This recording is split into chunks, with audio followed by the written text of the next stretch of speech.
Just What getting jersey ready. are you rocking?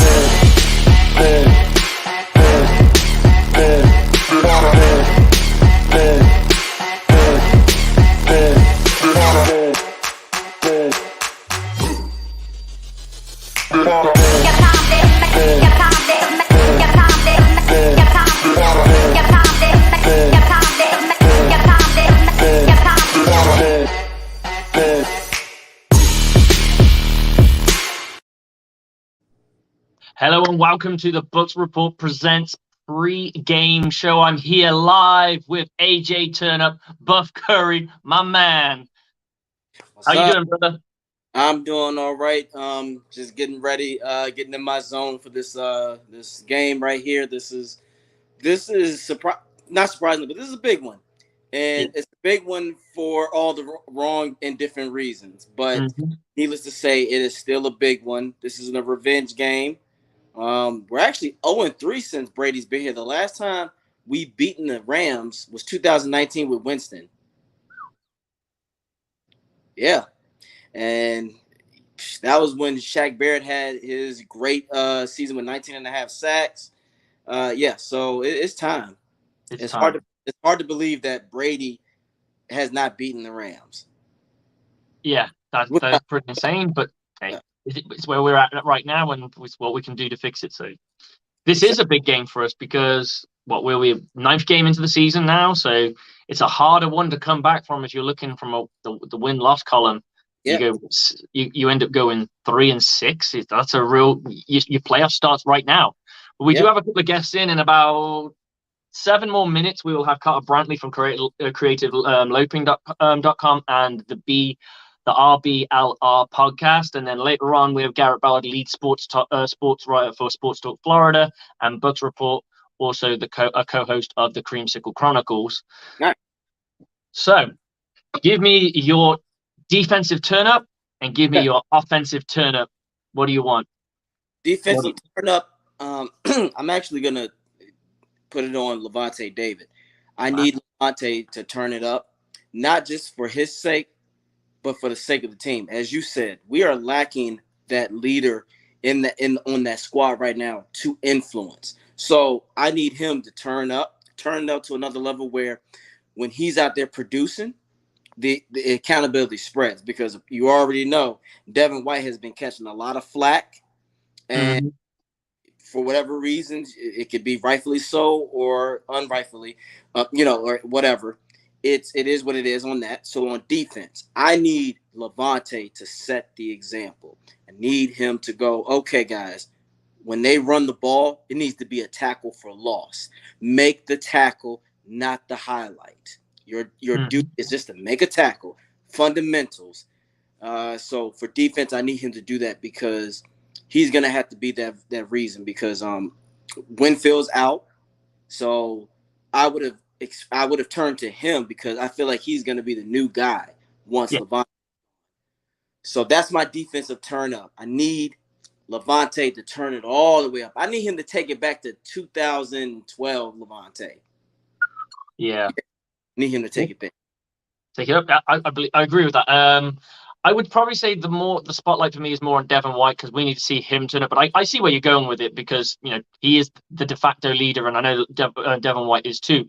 But we've all seen the tape of him loafing around and taking his time with stuff, and he's claimed a couple of different things. But when you have a Hall of Fame, first ballot Hall of Fame player call you out, it's time to shut up and put up because Yeah. it ain't it. All those Bucs legends, the Hardy Nickersons, the Derek. Andre Barbers, Derek Brooks, they're looking at you going, okay, you've had some criticism. Now we need to see the bounce back. But yeah, I do believe that we've been seeing some stuff in the media about Levante David has been doing these player-led meetings and he's been talking about because he's been in a season where they went 8 back-to-back losing seasons and he does not want to go back to that. No. He's sick and tired of it, and quite frankly, so are the fans. So he's like, guys, if you want to just slip into obscurity, that's what's going to happen. Now we got to put up. And there's been a lot of good feedback, but obviously you don't know that because you're not sat in that locker room. Some people Right. are going, "Oh, this guy," we don't know. But the proof is in the game. Yes, you are absolutely right. And I love the fact that Warren Sapp said what he said, because if you're Devin White, this is a man who redefined his position. So you have to take it to heart. So when a guy like that says it, and it's not like when Sapp makes his analysis, he is so good at it. I'm wondering why the hell the Bucs don't just hire him. I would I can tell you why. well, I know his extracurricular, but what? It's not that. It's not What? that. He doesn't like coaching. Oh, He okay. doesn't like coaching. He doesn't like coaching people because they're too busy in their phone. He doesn't want to coach kids, and Mm, he doesn't want to coach adults because they feel like they don't listen. They don't listen. That's what yeah, I've heard him publicly say in where he's been asked by Shannon Sharp when he appeared on Shannon. He has like a YouTube show that he does. I can't remember what it's called. Club yeah, Shay. yeah, He was on one of the first episodes of Club Shay Shay, and he just said, I'm just not interested in it. I don't want to be talking to kids that are, eyes are glued to their phones and they, like they're not listening to me. I'm not going to waste my time. I'm not going to waste my breath on that. It could be a bit more what you're saying. He's not, he's obviously going to honor bound it and try and make it sound like it's not. He's not interested. If no one's interested in you, you're not going to turn around and go, "Well, no one's interested in me, boss." You're going to turn around and say, "Well, I'm not that interested in it." But he does do guest spots coaching. We've seen him coach yeah, other teams, and he's always been around preseason in that building. We know Gerald McCoy worked with him in the past. And we know that Vita Vea has worked with him in the past as well. So he does turn up now and again. I wouldn't mind seeing him as a coach in the NFL. I'm surprised someone like Deion Sanders hasn't hired him, but that might go down the parcel because of what he's saying is that he doesn't want to coach kids that are too busy in their phones. He wants people to be dialed in like he had to be. yeah. I mean, can you blame him? I mean, he was at a time. These guys, the money that these guys are getting today, back then, you would have had to been the greatest thing smoking. So I get it. I get it from that extent. But I also see other people, like, let's just be real. A lot of people do not like Warren Sapp as a person, even though they don't know him because of his past and all that, and how he was to the media. So sometimes He's an abrasive personality for sure. right. And for me, I go, I don't care about that because I don't know him, but we'll see. So that's my defensive, though. Back to it, Levante, and I get it, Devin, because Devin is gonna have to take that he's gonna have to get that torch, because when Levante's gone, it's like, Devin, now there's no more excuses. You're gonna be the guy. You've got to be the guy, and he's going to have 5 years in this system in total. And yeah, he's got to figure out how he's going to be the best. But give me your offensive guy. Who's your offensive guy before we bring in our business? Tom Brady. This is why I say that. Sure. He's another one. He's going to have to put whatever behind him. And this might be the game right here where sometimes he's going to have to tell Byron to go to hell. Yes, I agree. Don't know what you're doing. I got this. You sit back. You can yell at me later. And at this point, he's going to, in my opinion, now that people always want to say, well, Brady is Brady, but they don't really know football. He doesn't work that way. But this might be the time for him to go, I'm Brady. I'm calling the shots. This is ridiculous. So that's my turn-up guy. I guarantee you, if Brady does that, the offense will look completely different and it will be energized. I mean, there's so many different dynamics to why this team is unlike them. Is the play call like one of the things I've kind of popped in my head, and I'm not saying it is that, but are they trying to save his arm for later? And I'm like, well, that's stupid because you're right. losing games. So you can't say that, because once you went into a 2-game slump, that's when you go, right, we got to not worry about you saving your arm, buddy. We got to play because we can't afford to burn games. Are they being vanilla because they don't want to show too much before they go into the playoffs? I'm trying to fathom why this team is, but you understand what I'm saying. How do you go from being as good as lethal on offense as you were last year, where we probably had 25 touchdowns at this point of the season, exactly, to having 8 total, about 10 total touchdowns throughout the team? Now, yeah, I'm searching. I'm almost kind of soul searching at this point. But we do have our first guest in, so I'll see if I can bring him in. Cool. Carter Brantley. I introduced Carter Brantley. Welcome to the show, brother. Hey, what's up, fellas? How y'all doing? We're doing all right. Good. Carter, you're from Creative Lopin and the RBLR podcast. Yes, sir. You got that right. Tell us a little bit more what you do, sir. Yeah, absolutely. I'm covering the Bucs for Creative Loafing, which is an alt-weekly newspaper, right here in Tampa.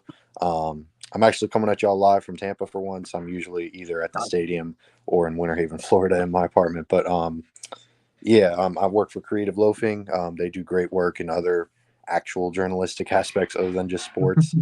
um, and then yeah, RBLR Sports. They do Rays, Bucks, Lightning, Rowdies. That's kind of what the acronym stands for, and they have podcasts for all that stuff. They do great work in the other podcasts as well. Definitely check them out.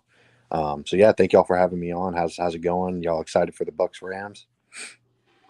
Yeah, and this is the turnaround. This is the game that has to be turned around, because this is the part where, I mean, people can talk about how the division's losing and we're still in the division technically. Look, I don't care if the division's fought till the last game of the season. The teams that are going to get like an 8-9 record aren't going to do much in the playoffs. They just don't. It'd be absurd to believe that. Like, even I thought my philosophy is, when we first got Brady, was the Brady year was we were probably going to win a play. The first year was going to win a playoff game, set this team right, and then the next year you're kind of looking at that Super Bowl a bit more. Obviously, it turns around to be the other way around, and we had the record that we wanted, but we didn't have the postseason play that we wanted. So it's kind of like a bit of a weird mishmash. I was expecting 11, like we would win 11 games, get into the playoffs, win a game, build our confidence up, maybe win a second game and get to NFC Championship. I thought it was done by if someone asked me at the beginning of the season, I was like, NFC Championship is kind of where we will probably be. That would be a good start. And then the next year is when, right, year 2 offense, boom, let's rock and roll this. It turns out we win it all, which is fantastic.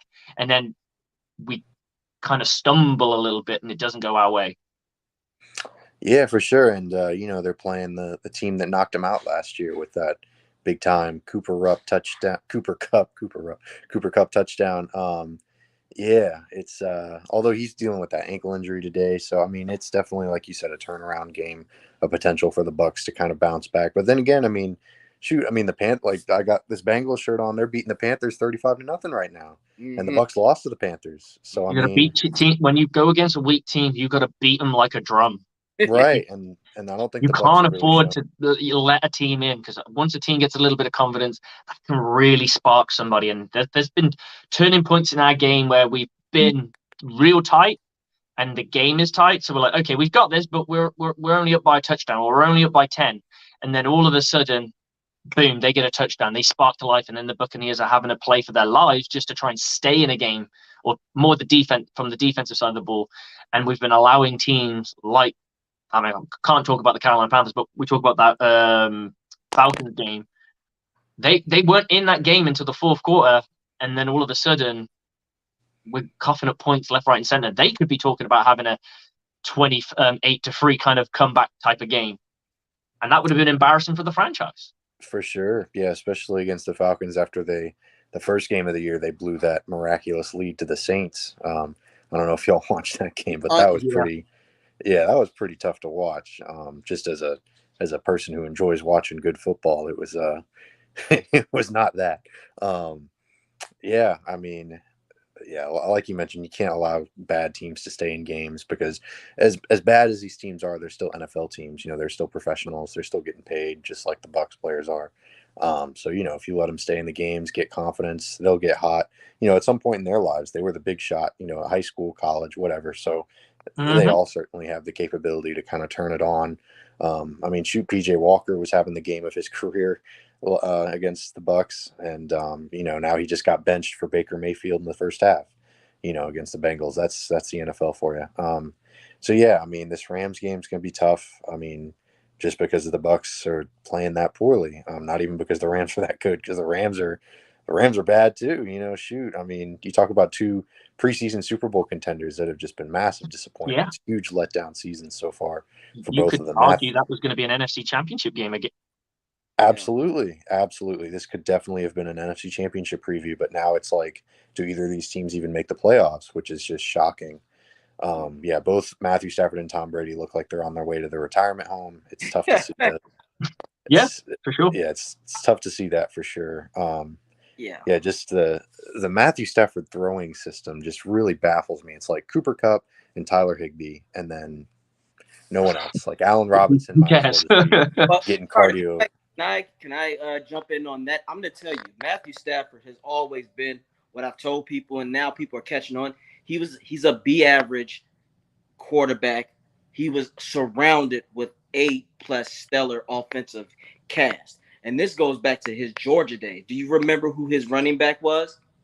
Oh man, it was no Sean Moreno? Right. Yeah. Sean carried him to that. And then we already know Detroit, he had a top 5 greatest wide receiver in Calvin Johnson. For sure. And he goes to a team where they have great coaching in Sean McVay. He had Aaron Donald. He had a team. So my thing is Stafford has always been who he was. He's always been that guy where he needs a stability system to take him to the next level, not himself. He's never been that guy.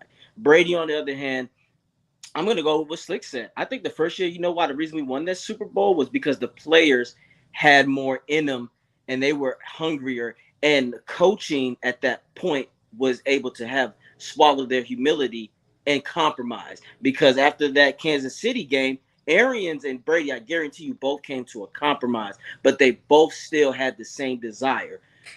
I think more and more that this season went on, it was the coaching staff that got laxed. It was the coaching staff that loved the limelight. Because remember, Arians had a very diverse cast in his organization. So that got a lot of people going and saying, man, the Bucs are doing it right. And, you know, I honestly think the coaching lost their way for a while. They got complacent. They said, well, you guys, you know what you're doing, so let's do this. And we're going to do it like this and keep it simple. If you look at it, the reason why we lost that game in the playoffs against the Rams was because of Bo's stubbornness to just accept certain things. If you're going to jam Cup, you double him with a safety to get him. If you're going to do something like that, you don't just blitz and just hope for the best. Winfield as good as he is, he wasn't complete yet. That's why he got burnt. So I know it's also a safety versus a speedy wideout. Right. Well, I mean, he's deceptively fast. Right. So I think at this point, I'm looking at the game more not hype, more focused on coaching. What are you going to do? This, like you said, the Rams are not that good right now. They're 31st in running. So what are you going to do to take advantage of a team that's playing bad football? Because we're playing bad football. And before you got on here, I did say, Brady, this is your time now to take the reins. Now, where he has to tell Byron to go to hell, if this is not good, I'm calling the shots. Like you said, Carter, if you want to be the man for now, this game is Brady. If you want to show us why you're the GOAT, you take command. You can deal with the repercussions later. What are they going to do? Take Byron's word over yours? So yeah, we've seen him in the past, like get at Bill O'Brien and Josh McDaniels. So he's not. If I do remember correctly, there have been a couple of times during the Bruce Arians era that he would turn and look at the sideline and shake his head, and they'd call a timeout and they'd change the play. I've not seen any of that this season, so that's what makes me think Tom Brady doesn't mind the play calling; he hates the execution of the plays. And that's just my theory. I think they're bad play calls. I don't like them, but I don't think Tom Brady particularly dislikes them. I think I think there's probably some of them that he's probably like, I'm not sure about that one. But I think the philosophy of the offense, he believes in, because it looks very New England-esque. I just don't think it suits the Buccaneers right now. Carter, I'm just going to go through a comment here that we can have a nice little discussion about. And Yakam Ben Israel has said, we need to bench Devin White today. What's everyone's feelings on that? It's a bold take right there. That's definitely very. I mean, I feel him. Like, it's frustrating to watch him play a lot of the times. Mm-hmm. It's definitely not super fun to watch the defense in general, but especially Devin White play. He seems to be a little lackadaisical on plays, and he just doesn't seem to be super invested. But I guess my counterpoint would be, who you bringing in? KJ Britt. I mean, wasn't he injured? In an ideal world, you've got, Fred Warner coming off the sidelines, and you've got another amazing linebacker. But this isn't an ideal world. This is the NFL, so it's just tough to bench a guy like that, but especially with the Bucs being as top heavy as they are, they don't really have a well balanced roster. You know, if you're looking to, they're kind of counting on all these guys to be invested and playing hard and playing well, and it's not happening right now. And Devin White's a very good example of it. So I feel him. I feel the frustration, but I don't know that benching him is ever going to be the answer with this roster. Maybe next year. Maybe they look for a replacement this offseason. That would be a more realistic opportunity. But how about y'all? What are y'all thinking? I'm not with that. The guy, it is frustrating, but you have to have the reality. We see the potential. We know what he can do. Now that is something that he's gonna have to work on, but people gotta understand. You don't just say, "Oh, I'm done with this person," and not have a replacement. That's ridiculous. You got to be real. I think the problem is, as Bucs fans, we've seen this before in Quan Alexander. We don't want to go through this again. Remember, I told somebody Devin White is what we thought Quan Alexander would be, and now I think, we're just like you said. You said it completely. Frustration when we're losing like this, and we've seen what he can do. That's what's pissing the Bucs fans off. Like, man, we know you're good. In the playoffs against the Saints, he was a madman. So where is that playoff Saint Devin White that we seen? So I leave that to you, Slick. That's what I think people are looking for. Yeah, I mean, to echo off what everyone else is saying, I see this game for him as this is the fire that's lit up your ass, because you've been called out publicly on the media. You've been called out by Warren Sapp. You've defended it by saying, well, they can say whatever they want to say. And yeah, my teammates know what I bring to the table, right? Now you need to show it, because if you go back-to-back games playing that poor, I mean, I'm not saying he was great in the game before that, but this is the game he got called out from. This was the one in particular where there was tape all over Twitter, all over social media of him jogging to plays, and he's made excuses for it. I don't like it, but hey, he's not going to turn around and say, I suck, is he? He could turn around and say, yeah, I need to get better. I think he did kind of say that towards the end, but he was trying to make out that he was on the other side.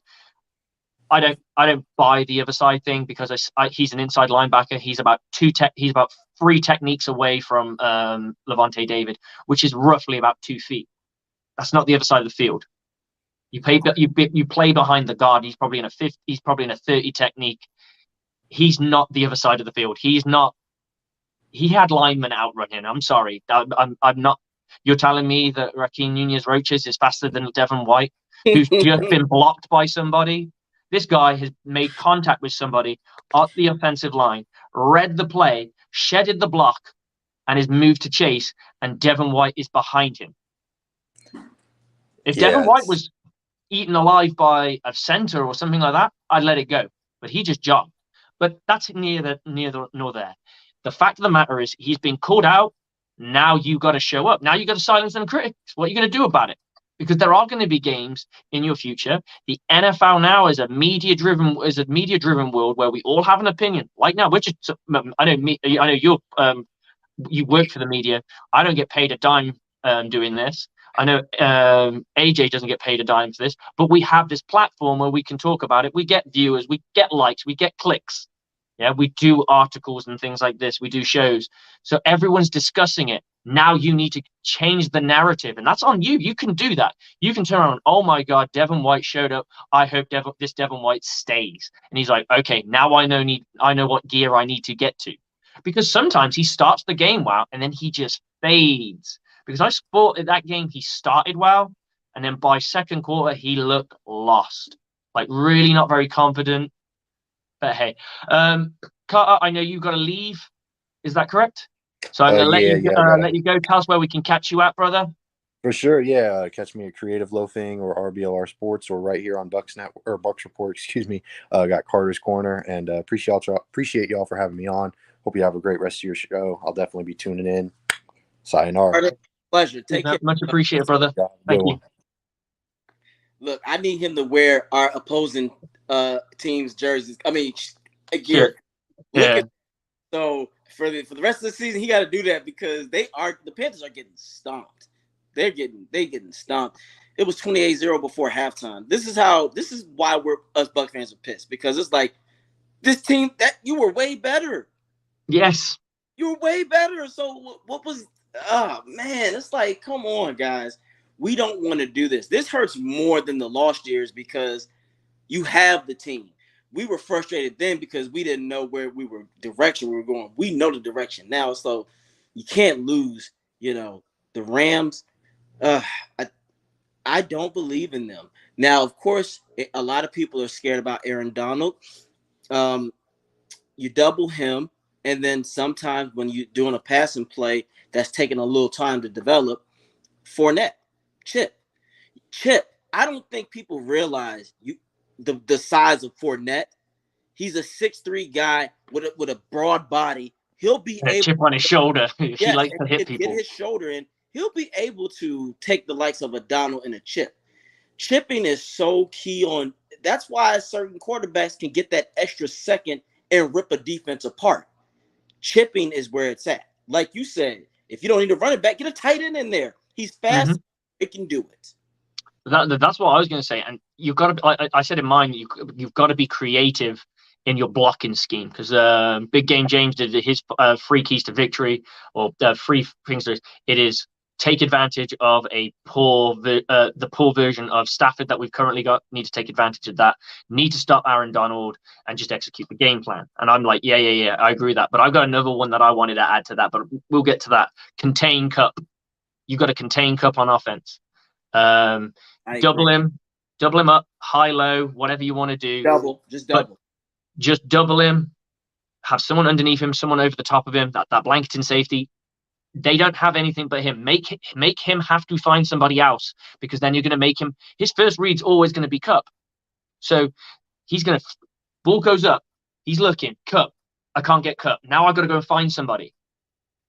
And him and Allen Robinson they still don't have that chemistry yet. Not yet. Take advantage of that, because he might try to go, let me just see if Allen's there, and then that's where an interception or a sack can come. Exactly. So I think that goes in part of the parcel of taking advantage of Stafford.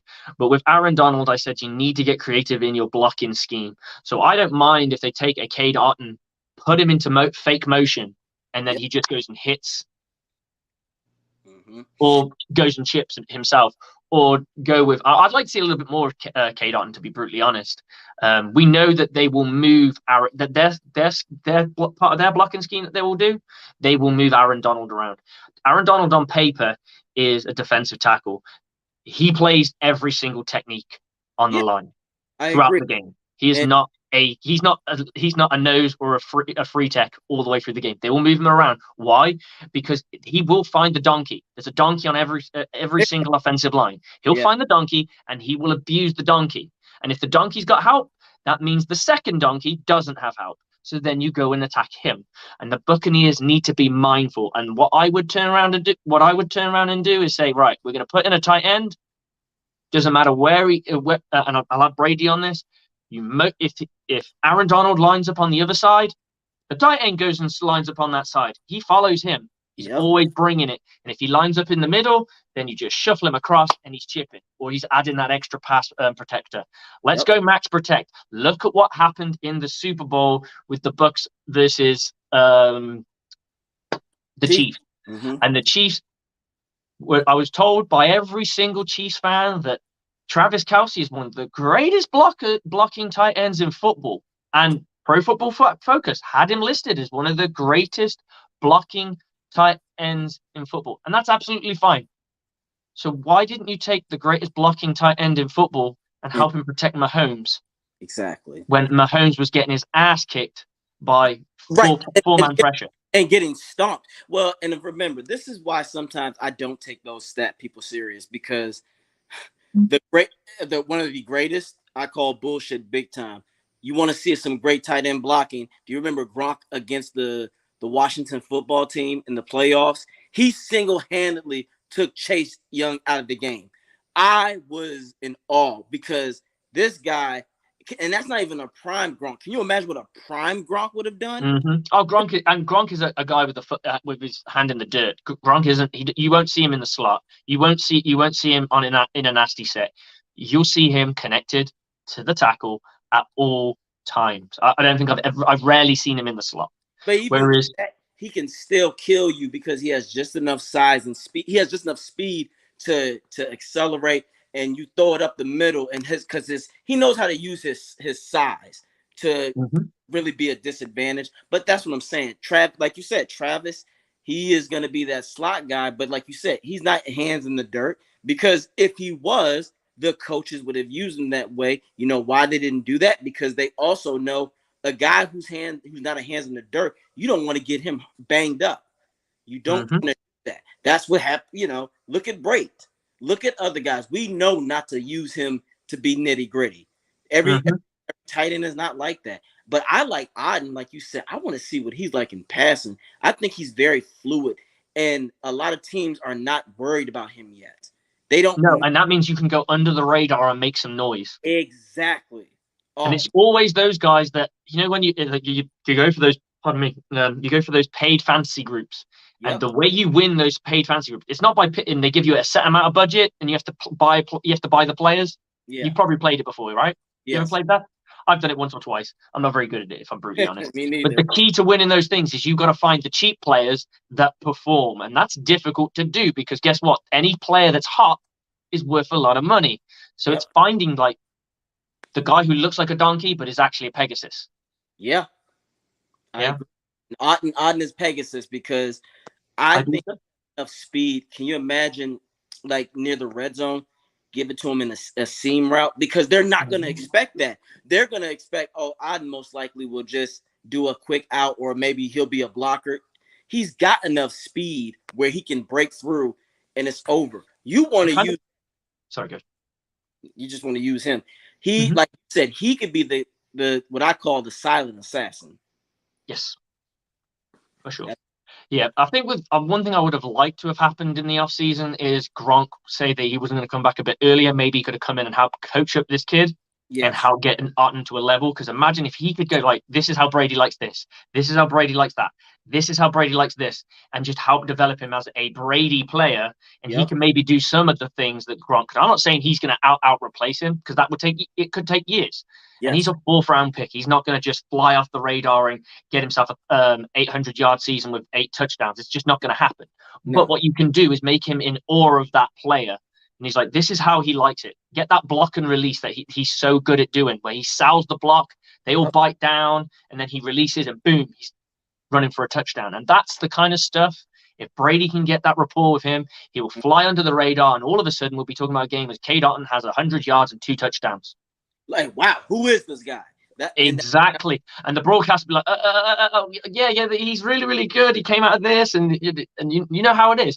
But you see that happen in games. Like, obviously, I generally watch mostly Bucs games, but when you see a player, we'll be going against, like, and for example, for us this year, it's no-name running backs making a name against this Bucs defense. Guys who are second-year players that are 4th-round picks, 5th-round picks, or off the streets or whatever, has been bouncing around the league, and now he's put up 60 yards and he's just reeled off a 30-yard run for a touchdown. And you're like, how? Who are these people? I agree. It happens. That's what you got to do. You got to have a guy like that just can just pop at any moment. Because we had it with Scotty Miller. The season that Scotty Miller went off, where we won the Super Bowl, nobody rated that kid. And they had to respect him. And that might be a reason why he's struggling now, because he only has one route. He's not going to do a lot more than that. But I would try and develop him into a Mike Evans, but the short stuff. Yeah. Mike Evans short stuff, and then you make him go long. You know he's not going to do that jumping in the sky, pluck the ball out of the air, but you can still develop those routes from it. The root cause will be the same. It's just how you deliver him. The ball will be different, because you're going to deliver it to him in stride, not a jump up. And not making him, you can't make him a possession receiver. First, he's going to get eaten. He doesn't have the size. He doesn't have the capability of doing that. You're going to get him rocked doing that. I would say that's why, if you're going to do certain things, well, even with Perriman, Perriman and Scotty are one and the same. Perriman's a little bigger, but he's 6'2", isn't he? Yeah, but I would use them guys. Give it to them in stride. You want to give it to, because it's gonna be there, because everybody knows on the Bucs offense, your main objective is to stop Evans and Godwin. They're not worried about Julio for a second, because they're gonna be like, Julio hasn't shone yet. He's had one big highlight catch, and so now he's another player that can go under the radar that can really have a big game today. That they're not good. I guarantee you, Julio Jones is not being doubled today. No, unless he goes off. If he goes off, they might swing the coverage. But you can't swing the coverage of every single receiver, and this is why this Buccaneers team on offense is so frustrating. Is because, well, hang on. We know Julio Jones is still capable of big plays. He's already had some. It's just injury issues that have stopped him from being the player that he is. I do believe that Godwin's playing a little bit nervous because of the big injury. I think it's going to take him a season to really get over that. I think he's going to have a quiet season, and I think he'll bounce back next season. But he could still do it mid-season because he knows he can't play scared. He can't play nervous. I'm not saying he is, but I just get that vibe that he might not be. I know what you're saying. He's playing cautious. He doesn't. Yes. He's not taking the risk and throwing his body like we normally see Chris Godwin do. And like you said, I think it's more of a psychological thing. Like, you know what?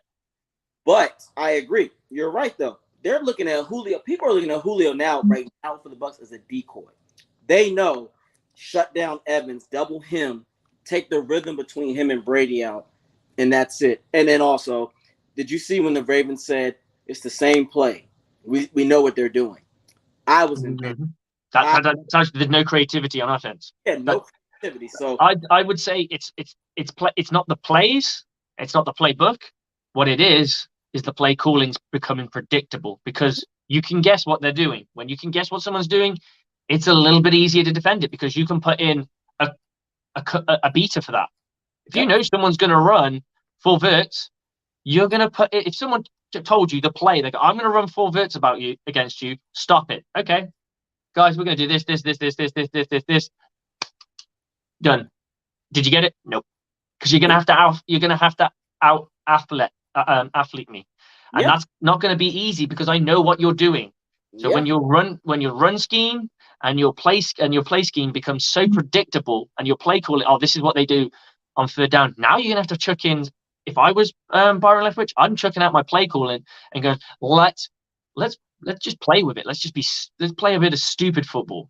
Yes. And I mean stupid football by let's call something wacky on third down that they wouldn't think is coming. Because if you call what you think is coming, they already know it, and it's easier to stop. And sometimes when you're in on their side of the field, if it's 4th and 2, you go for it, damn it. Because here's the thing, you know what they're gonna try to do. Jam up a receiver, and they're gonna release the hounds to put pressure on Brady. That's where crossing route would be effective with a speed receiver. It's all right, you know what they're gonna do, and that's where the running back does the chip blocking. I tell people, chip blocking for running backs is what separates. It can frustrate the hell out of a defense because now they got to go back and adjust. Like, damn, if we do send that extra guy and that running back picks up the chip, we're screwed. That is a easy play. So, like you said, if I'm Byron, you have fun. You might as well go all out. You go, hey, and like you said, you can't afford to hide any plays anymore. We're 2 games behind 500. We got to get ready because when we go across seas to Munich next week, we have to be ready. I look at it like this. Like you said, this is a playoff game. You say it like this. If we lose this game, y'all, it's almost, we can kiss the playoffs goodbye. So I would put all into this game. So then if you come out victorious now, you don't even walk away. I want them to walk away with a sense of, I'm glad we won, but damn it, this ain't enough. I'm glad we won. We want more. We're still below 500 people. I'm glad we won, but that's what the Bucs need. I'm glad we won, but yeah, the glass is half full. We need to keep filling it. We need to keep filling it. We need to keep filling it. Thank you, Slick. We need to keep filling it because we ain't done yet. Damn it. And we're damn thirsty. And we're damn thirsty. And then I would be funny with them. Do you really want to see Atlanta or Carolina win this division? And they have nobody? Come on. As I said to you, if this season becomes a failed season, like let's say the Buccaneers don't, if the Buccaneers don't make the playoffs, that is 100% a bust. I know people saying Super Bowl or bust. You have to live in the real world. Not every team can make the Super Bowl on a regular basis. Only a few teams have done it. So let's curb that talk. I believe the phrasing. I believe in the phrasing. Super Bowl or bust. It's a good tagline, but you've got to be realistic in your expectations. It's very difficult to repeat. It's very difficult for teams to go to the Super Bowl on a regular basis. Agreed. But yeah. But it's not impossible. And the Buccaneers need to be looking at this as their comeback game, their statement game, and go, right, we've been a team that's always kind of had our number in recent years. Let's go get ours. Let's get hyped. Let's get right. And get back to winning ways. You're right. And I want Byron to go through the Jordan route. Take this personal. I would not be mad if Byron said, yeah. If he calls a spectacular game and say, yeah, you know what? I seen what those comments, what these people have been saying, and I took it personal. So now that I'm doing my thing, what you got to say now? I would respect him more for that, because now it shows you actually give a damn, and you're not being arrogant about saying, well, I'm going to do it my way. I want him to go, you know what, guys? How about this? Let's run these plays. Just to say that we tried something. I'm telling you. It's going to get to that point eventually, though, isn't it? Because you can't keep beating a dead horse and expecting him to come back to life. No, it's ridiculous. Like our boy Keith said, when people in bars are going, oh, he about to run this right up the middle, and it happens, that's where I go, okay, I can't do this, because now you're insulting my intelligence. Because now, Slick, like I said, if that's the case, they need to give us an audition. With you guys getting paid, I said I would get. Coach of the year. Yes, can you imagine? And shout out to it, because you know what you're doing. But this is what I'm saying. I would take 50% of what Byron is getting and do better than that. It's like, come on, man, you make too much damn money for this. Yeah, and I'd say he's probably $1.5 million. Yeah, sure. And it's like, my man, I would take 200,000. Yeah, I'll go hungry. I'll do it for free. I'm just saying, just give me an audition. I'd be like, look, let me get one quarter for free, please, because when you, like you said, when you get to this point, if we don't make the playoffs, that's the true bust. Now, because you have this talented roster, and remember, that's going to go on your resume for the rest of your life. So, Byron, you might not even be considered for an OC anywhere else if you get let go. People are going to look at you and go, and remember, aren't you the guy who had Brady and couldn't get into the playoffs in a division that no one could, where teams struggle to win? Because no one's a front runner in our division yet. No, and they have no real legit quarterback. Nobody there is a franchise quarterback right now. Yep. So yeah, this is why I said those guys. Brady is gonna have to. This might be the time, like I said, where Brady might have to. I want to see him shaking his head if he doesn't like something. I want him to be. If he has to call a timeout, or he has to do an adjustment here and there. I'm not saying he can't do that all game. Like when people say, "Oh, he can adjust the play," and I'm like, "Yeah, he can," but you can't adjust the play every single time. This isn't high school football where we watched it in a film where the quarterback thinks he knows better than the coach and he just calls his own plays and it pisses the coach off. Or that's not going to happen. But there will be key points in the game where he's like, "No, that's not taking advantage of this. This will take advantage of it." Right. Right. Agreed. But there is going to be a moment where he's going to have to. And like I said, like you said, when him and Josh argued, it wasn't like they weren't like bitter enemies to the end. They both came to a compromise and said, you know what? Let me see what you were arguing about and let's go over this. Let's be professional. It might get to that point where Byron and Brady might have to go at it, and Brady might say, this is stupid. And then go out there and he performs a play to take advantage and say, this is why. Because, and remember, my theory is everybody needs to come to each other moment and read out what's the problems. Because now there is no division. It's like, hey, we know what's going on. So what are we going to do, guys?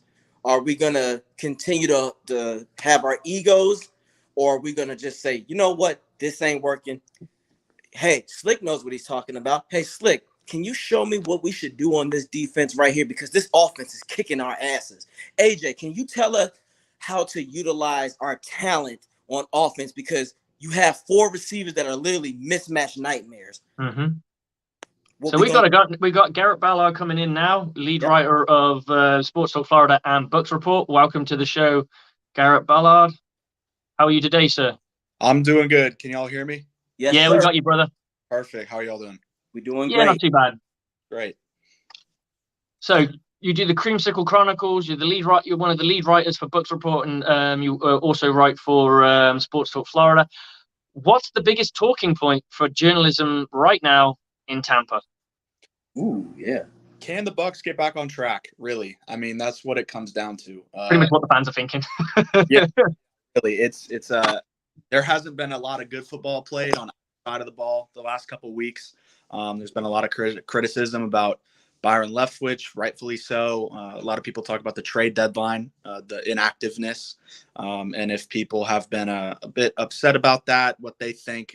But really, it comes down to the offense. I know there's some injuries on defense, but it comes down to the offense because the weapons this team has, there's no reason they should be struggling like this.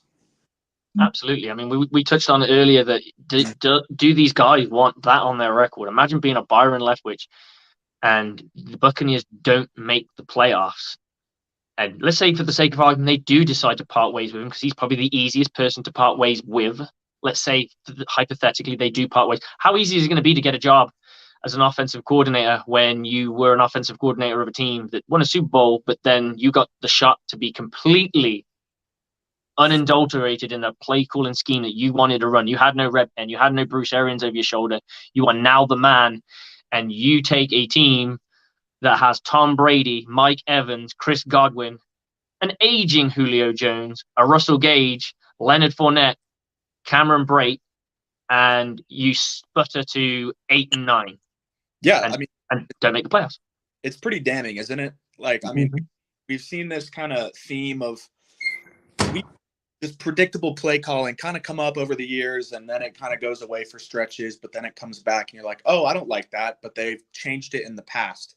They could adjust, and we've seen them adjust. And this year, it's just they're hard-nosed, not changing anything about what they're doing, and just they keep struggling.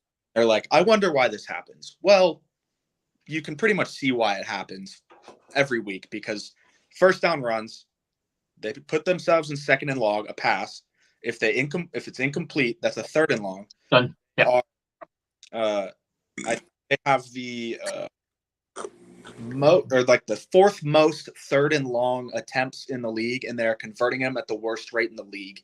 I think that's the stat I saw. So you're setting yourself up for failure at that point. I mean, teams are predict it. Teams are going to be able to counter it. Your Byron Leftwich not changing it.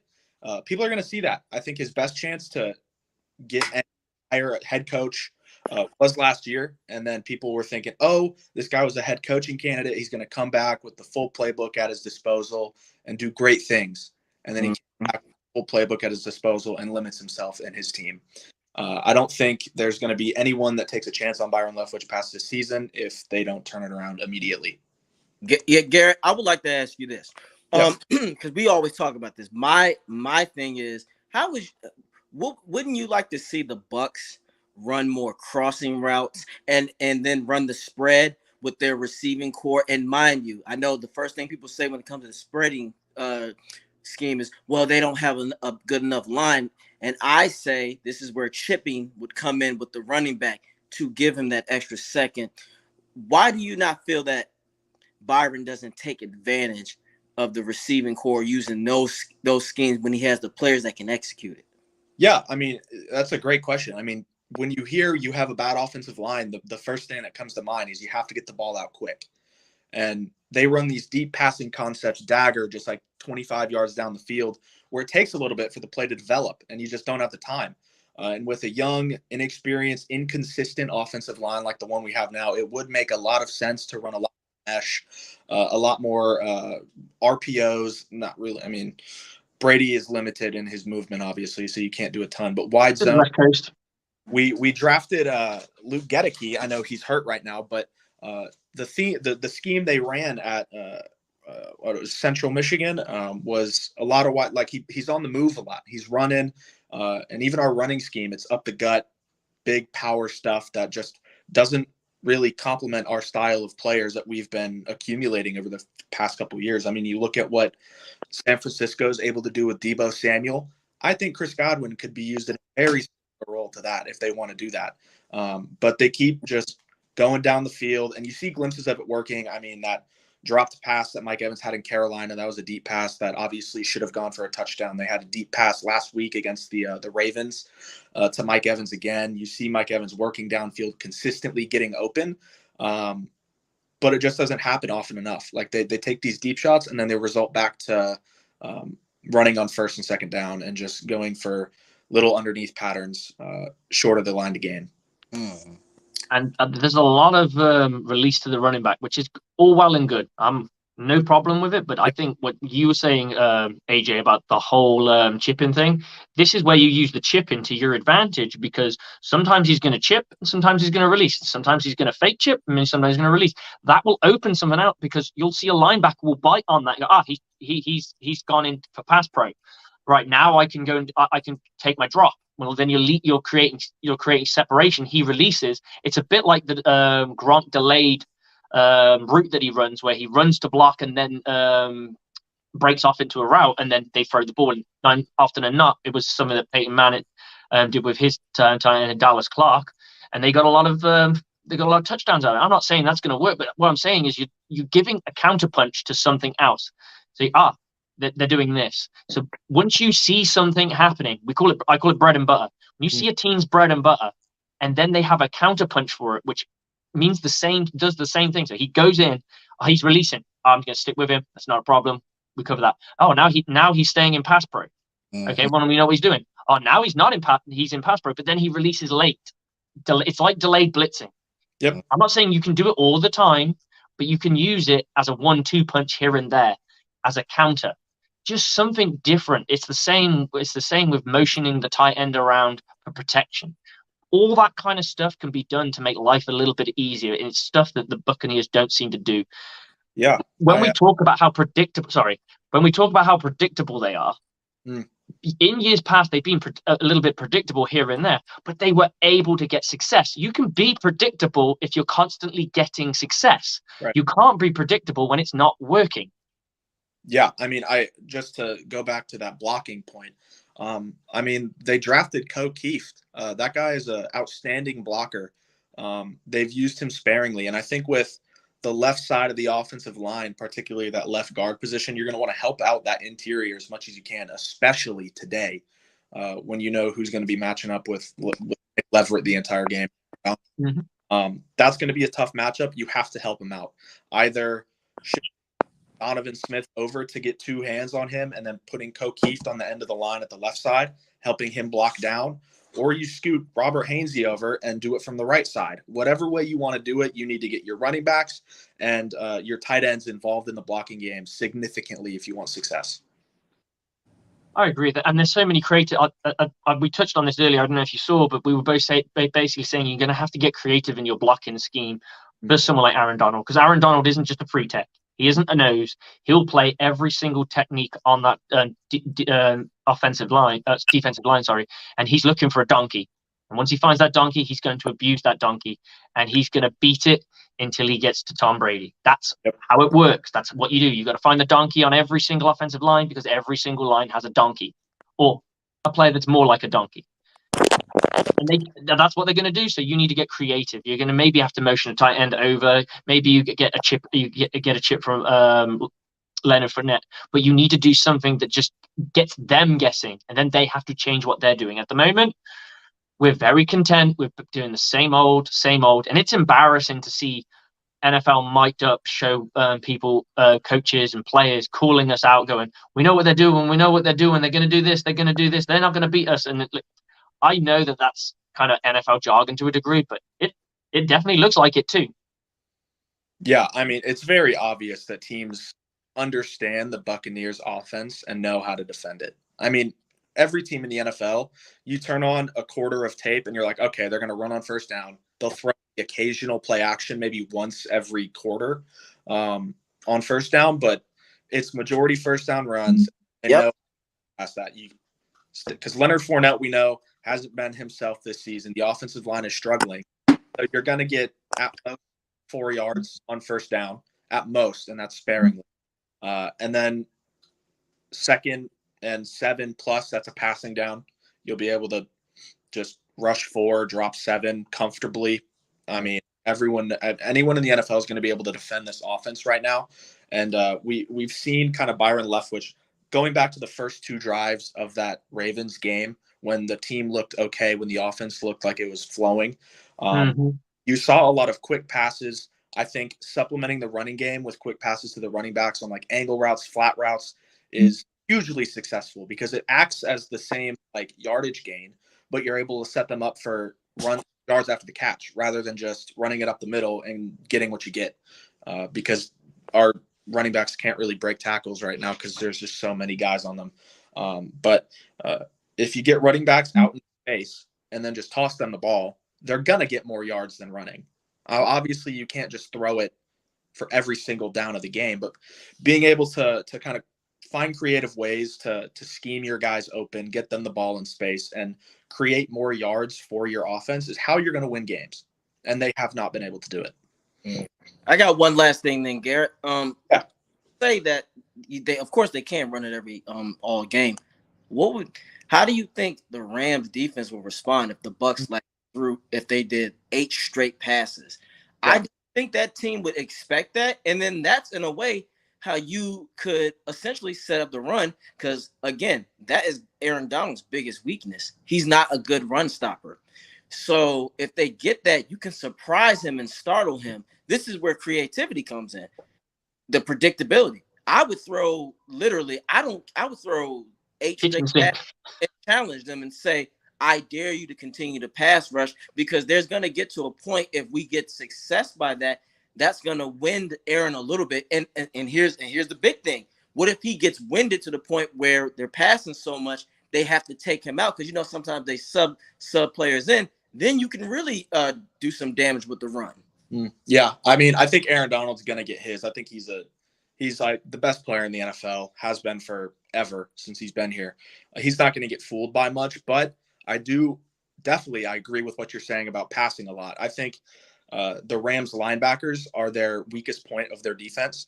So if you're able to get your running backs onto that second level running routes and attack their linebackers there, I think you can do a lot of damage. Obviously, you're going to want to get the ball out quick, right? Because Aaron Donald's going to win against Nick Leverett. And that's the perfect opportunity to do so. I mean, you got your running backs just sitting in the flat, sitting in the second level. Tom Brady can just like toss little balls over the offensive line, and you get 6-7 yards pretty regularly. I mean, with Rachaad White, we know he's an avid, apt pass catcher. He can do a lot after the ball. He has great patience. Leonard Fournette's improved pretty much throughout his time here. Could definitely do a lot of damage in the running back reception area of the game today, I think. Cool. I hear with the dinking and donking kind of style of offense that seems to kind of give us the feel of what this Buccaneers team is doing, is it allows you're never going to score big off it, because you need to be consistently consistent, because you're not going to get big chunk plays. So if you're going to go 3 yards, oh look, you didn't make it, you got to go on 4th down. It's stuff like that where you have to be sometimes you need to be a bit more intermediate and go, right, we're going to have ourselves a 15-yard play. Yeah. Or we're going to have this whole dinking and donking. It allows a defense to settle in. The only good thing it does is it can gas a defense if you're playing at tempo. It also could catch the defense a little bit. You could catch them sleeping. You could get a big shot play in there once, maybe to Mike Evans going deep, expecting something shallow. And then the other thing is you're just going to be able to I mean, it's going to open up the run game. The linebackers are going to be playing more back, so they keep everything in front of them. Meaning you're able to make your blocks in front of you, meaning running behind Shaq Mason and Tristan Wirfs today. You're going to be able to find holes. You're going to be able to get to the second level. You're going to be able to play the Bucs style of football that they want to this year. It's just a matter of if they can adapt and if they're able to change their style of play. I mean, we see here the Falcons just lost. If the Bucs win today, they are in first place in the NFC South yet again. So this win means so much more. Absolutely. And just before we let you go, because we're probably 20 minutes away from game time. Yeah. Just to let you go, and they bring out the national broadcaster pre-show. You wake up tomorrow. What do you want the digital or the tactile newspaper to say on the sports column for Tampa Bay? You turn it on, you pull out that page. What do you want the tagline? What do you want the title to be, Garrett? the Bucs, something along with the Bucs offense is revived because it's been dead. I mean, you need obviously good play from your defense, but they've been a bit more consistent than the offense has. You just want to see something that says that the Buccaneers offense is back to what it should be, back to scoring a lot of points, back to scoring touchdowns. They have not been good at scoring touchdowns, especially in the red zone. They need to get back on track to what we've been seeing before this season, because if they can't, it's going to be really, really bleak in terms of playoff hopes. Thank you, Garrett. Where can we catch you, brother? And if people want to go come find you, tell us what you do. Yeah, so if you want to find my work, y'all have a good day. Go Bucs. Yeah, hopefully we'll see you post game. If you want to come on, brother, you'll always be welcome. We'll see you soon, man. All right, y'all be chill. See ya. Yes, sir. Yes, sir. Okay, then there were two. AJ, yeah. Give me your headline. You open that paper, or you open up your phone, that big headline comes up. What do you want it to say about the Buccaneers? The Buccaneers had a sound-minded victory, meaning a complete victory. Resounding. All sides, offense, defense, special teams. 60 minutes of football. That's it. No, I love that. For me, and I'll finish up on this one. Bucs are back, baby. Yes. Just something simple as that. I'm thinking of an actual headline, but yes, the tagline is Buccaneers dominating every facet. Run game, pass game. We win the turnover battle, and we nullify the run game. If that happens, then I'm happy. I mean, I would be happy if we win, but I just want to feel good about a win. Yes. I mean, I'll feel good anyway, but I want to be able to go, come on, that post-game show and wear my shades, get my swagger on, sip me a nice little bit of rum, and we'd be talking with big smiles on our faces instead of going, what is this offense doing? What is this defense doing? Exactly. I want flip the script, Buccaneers. That's what you need to do. Flip the script. Yes, fire them cannons for a win, not touchdowns. Yes, brother. All right, I'll let you get out here. AJ, where can we find you? I know you do It's About Booking Time. What else do you do, brother? Yes, Instagram, FlexLuther_813. The same for Twitter, ATurner_824. And you'll just be finding me. I might do IG Live today. There you go. I like it. See you soon, brother. Hopefully see you post-game. All right, Slick. Take it easy. And you, man. Bye. And there we are. That is the post-game show wrapped up.